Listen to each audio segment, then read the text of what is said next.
Homélie du Père Gilbert Adam sur l'Évangile selon saint Jean, chapitre 2, versets 13 à 22. Comme la Pâque juive était proche, Jésus monta à Jérusalem. Dans le temple, il trouva installés les marchands de bœufs, de brebis et de colombes, et les changeurs. Il fit un fouet avec des cordes, et les chassa tous du temple, ainsi que les brebis et les bœufs. Il jeta par terre la monnaie des changeurs, renversa leur comptoir, et dit aux marchands de colombes, enlevez cela d'ici. Cessez de faire de la maison de mon père une maison de commerce. Nous fêtons aujourd'hui la dédicace de la basilique de Saint-Jean de Latran, la cathédrale de l'évêque de Rome, successeur de Pierre. Un temple est un lieu de beauté où l'on rencontre Dieu, un lieu où Dieu se fait proche et où nous acceptons de nous approcher de lui. Le temple de Salomon à Jérusalem avait été rebâti pour la communauté de pauvres au retour d'un exil de 40 ans.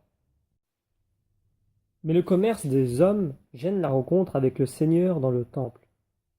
Trop d'intermédiaires veulent servir à la fois Dieu et Mammon. Enlevez cela d'ici, s'écrie Jésus. Ne faites pas de la maison de mon Père une maison de trafic. Durant les siècles qui ont suivi la mort et la résurrection de Jésus, à Rome, les chrétiens étaient persécutés.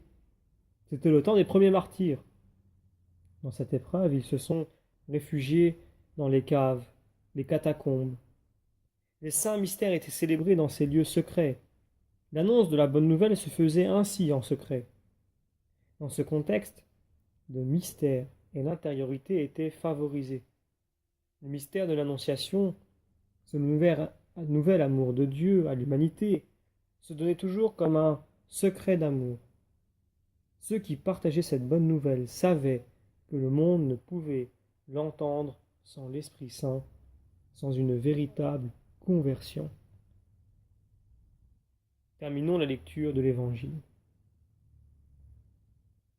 Ses disciples se rappelèrent qu'il est écrit « L'amour de ta maison fera mon tourment ».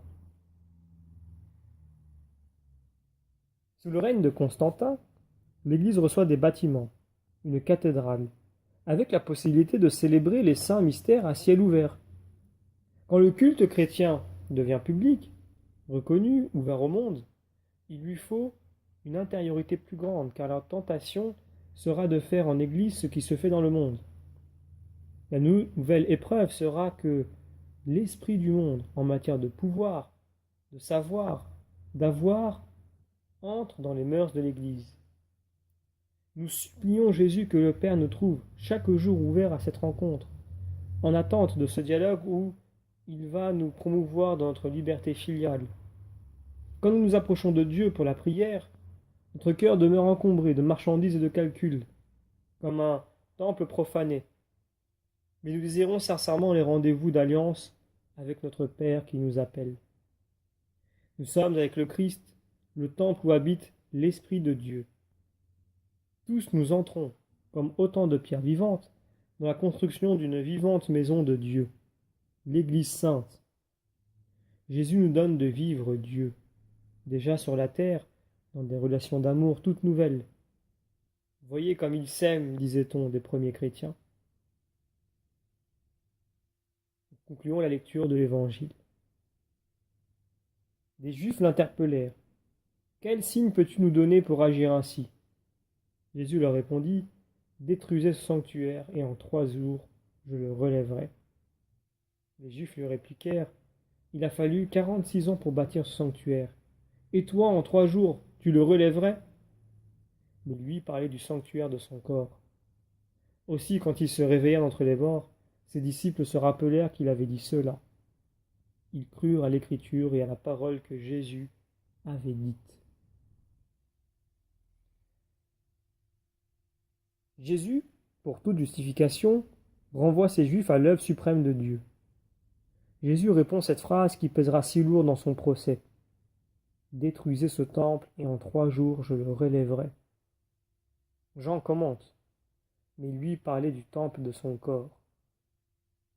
Le corps de Jésus, c'est sa personne vivante, le seul lieu de la rencontre entre Dieu et les hommes, entre Dieu et ceux qui l'adorent en vérité. Jésus est en effet pour nous le temple de la nouvelle alliance. C'est par lui et en lui que nous avons accès auprès du Père. C'est lui qui, conjointement avec le Père, nous envoie chaque jour l'Esprit Saint qui fait vivre. L'évangile de la purification du temple est toujours très actuel. Cessez de faire de la maison de mon Père une maison de commerce. L'Église a reçu la possibilité de célébrer les mystères du Christ en public. Le mystère du Dieu vivant est célébré au milieu des hommes, alors qu'il était jusqu'alors célébré dans le secret. Mais c'est aussi l'ouverture à des possibilités de dérive. Demandons la grâce d'édifier l'Église de Dieu, de vivre de sa bonne nouvelle.